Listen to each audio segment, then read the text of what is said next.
Eh bien, bonjour à tous. Aujourd'hui, je vais vous montrer comment on peut réaliser un template donc pour Magix Video Deluxe. Alors, qu'est-ce qu'un template? C'est tout simplement un exemple de montage que vous avez créé. Et à partir de cet exemple, ça vous donne le droit de changer certains éléments et de garder des éléments que vous ne voulez pas supprimer. Ce qui veut dire que la plupart du temps, ce sont les effets, les masques ou autres que vous ne voulez pas changer, puisque c'est ce qui donne un bon sens au niveau du montage. Mais par contre, ce que vous allez changer, ce sont les éléments, c'est-à-dire soit des vidéos ou des images correspondant par rapport à un autre projet. Voilà. Donc un autre projet, ce qui veut dire que c'est pas forcément, par exemple, quelqu'un de votre famille souhaiterait avoir la même intro que vous, sauf qu'il veut mettre d'autres images ou d'autres vidéos différentes, eh bien, vous dire, ah ouais, ok, pas de souci, balance-moi tes images et tes vidéos, et moi, je vais pouvoir te reproduire l'intro sans trop de difficulté, car j'ai fait mon template, donc il n'y a pas de souci. Voilà. Donc, ça sert à ça. Donc, on va voir comment on peut déjà créer ce fichier, et à partir comment on peut le modifier. Alors, vous voyez mon montage est terminé, je vais aller sur Fichier et on va de suite créer donc le template. Alors, c'est très simple. Alors, sur cette version-là, c'est très simple. Les anciennes versions, il faut dire, je ne me suis jamais posé la question.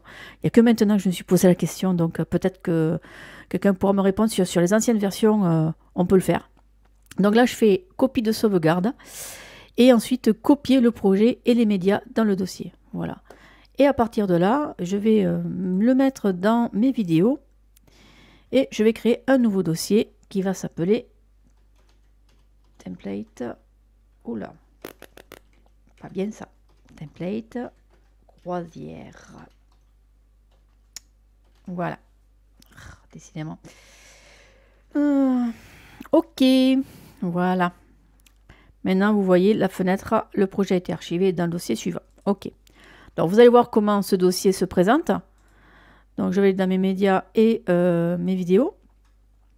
Je clique sur dossier et là, vous pouvez constater que tout ce qui faisait partie du montage, eh bien, tout est copié dans ce dossier avec les paramètres correspondants donc dans la description. Vous avez l'audio, les masques, les photos, enfin bref, la totale. Voilà. Bon, maintenant, je vais vous montrer comment on fait pour pouvoir justement utiliser cette sauvegarde. Donc, bon, là, je vais ouvrir un nouvel onglet. Bon, vous allez faire tout simplement fichier, nouveau projet. Voilà. Et à partir de là, ici, habituellement, il fait automatiquement créer un nouveau projet. Non, on va charger le projet existant. Par contre, on va aller le chercher. Donc, je vais aller dans mes vidéos, dans template croisière, et là, vous avez le fichier qui rassemble tout. Alors, MVP, c'est l'extension qu'utilise Magix pour pouvoir retrouver tous les fichiers. Hop, ouvrir. Et là, je fais OK. Voilà, je fais ne pas sauvegarder, fermer projet actuel, bon bref. Voilà, donc là, vous constatez que, eh bien, le montage qui était à l'initial est toujours authentique.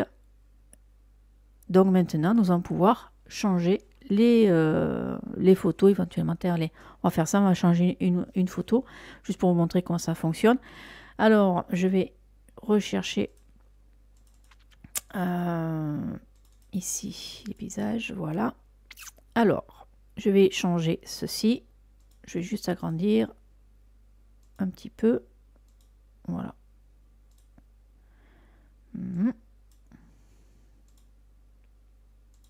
Voilà. Alors, je vais sortir ceci et sortir ceci. D'accord? Alors, comment on fait? Comment on fait? Je vais prendre cette photo-là. Alors, hop. Mettre dessus. Et je vais faire en sorte de mettre sur la même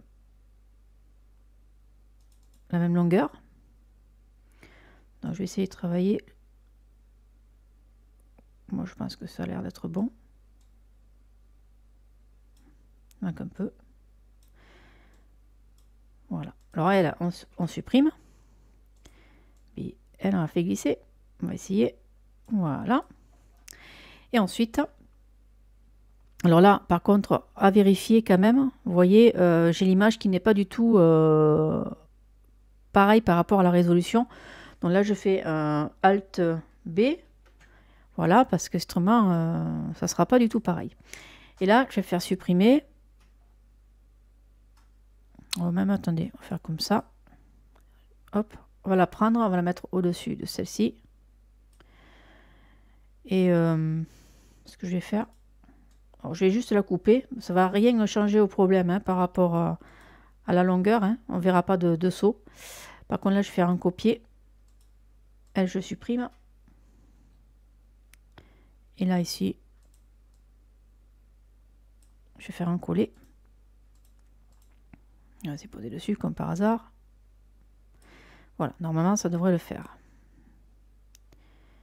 Petite. Voyons. Ouais, ça va être impeccable. Donc, je vais reculer. Je vais faire lecture. On va voir comment ça fonctionne. Ah, tais-toi. Voilà, hop. Voyons. Alors, voilà comment ça fonctionne. Et hop. Et là, voici le résultat. Par contre, ici, on va changer le texte, bien sûr, obligatoirement. Hein. C'est pas la même chose. Voilà. Et voilà. Donc, voilà comment on fait pour pouvoir changer les éléments qui nous intéressent pas. Vous voyez, il n'y a rien qui crée de souci. Vous voyez, j'ai fait la coupure, mais ça ne bronche pas. Voilà. Eh bien, ce tutoriel est terminé. J'espère qu'il vous aura plu et va vous aider pour vos prochaines intros futures. Et je vous souhaite une bonne journée et à un prochain tuto. Allez, au revoir.